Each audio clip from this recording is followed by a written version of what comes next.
کہ جتنا ثواب اس مدرسے اور خانقاہ کے بنانے میں ہے،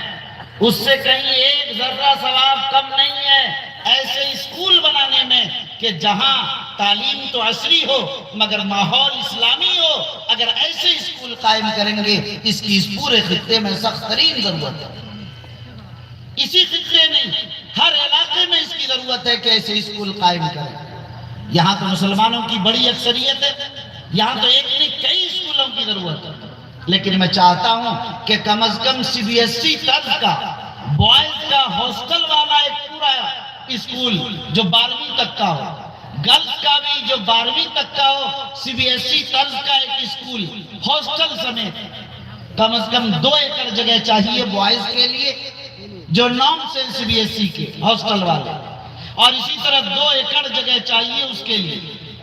اور 5 ایکڑ جگہ اگر ملے اور اس 5 ایکڑ جگہ پر اگر دونوں اسکول باضابطہ قائم ہو جائے، یہاں مالدار لوگ بھی ہیں، صاحب ثروت بھی ہیں، جنہیں اللہ نے دولت دی ہے، وہ چاہیں یہ آسانی سے کر سکتے ہیں۔ یہ نہ ہو تو کم از کم ابتدا ہی کریں جہاں سے ابتدا کر سکیں۔ میری خواہش اور میری تمنا ہے، میں آپ حضرات کو یہ پیغام دے کر جانا چاہتا ہوں کہ اگر آپ کچھ لائف ٹائم کچھ تبدیلی اور لائف ٹائم کو بھی انقلاب اور معاشرے میں کوئی بڑا بدلاؤ لانا چاہتے ہیں تو آپ کو بڑے بڑے اسلامک اسکولز قائم کرنے پڑیں گے۔ اس آبادی میں اگر آپ نے اس سمت میں بھی قدم بڑھایا، یقین مانیے کہ چند سالوں کے اندر ہمارے معاشرے میں تبدیلی بھی آئے گی اور ہمارے معاشرے میں بڑا بدلاؤ بھی آئے گا۔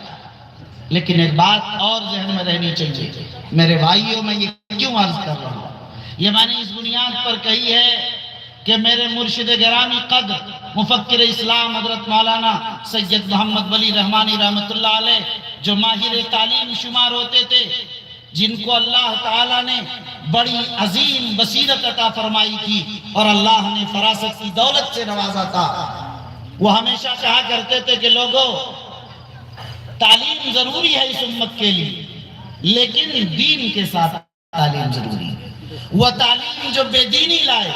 وہ تعلیم جو اللہ اور رسول سے بیزاری پیدا کر دے، وہ تعلیم نہیں، اس سے بہتر جہالت ہے۔ اس لیے میرے بھائیوں، ایسے اسکولز کی کوئی ضرورت نہیں ہے جس اسکول میں ہمارے بچے تو پڑھیں مگر وہ مسلمان باقی نہ رہیں، ارتداد کی رخ پر چلتے رہیں۔ اس لیے مسلمانوں، ارتداد تو روتے ہیں کہ میری بہو بیٹیاں جا رہی ہیں، بھاگ رہی ہیں، مرتد ہو رہی ہیں، غیروں کے ساتھ جا رہی ہیں۔ آپ نے کیا کیا؟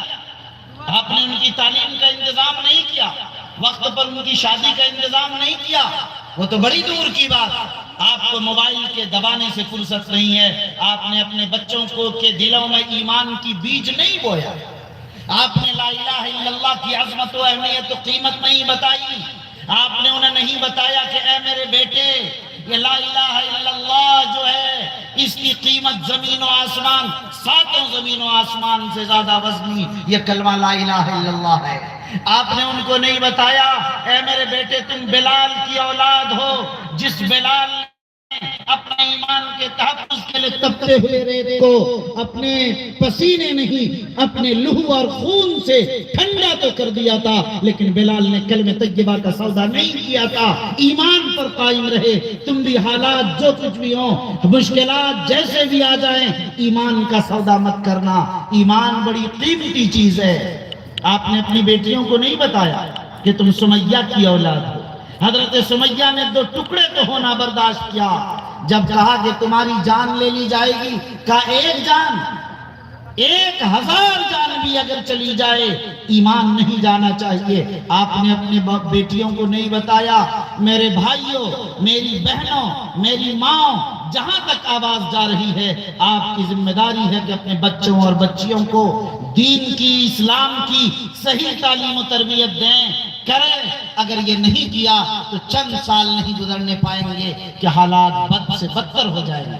اس لیے میرے بھائیوں، میرے بزرگوں، میں آپ سے یہ دردمندانہ عرض کرنا چاہتا ہوں، تحفظ ناموس رسالت کا، تحفظ جمہوریت کا،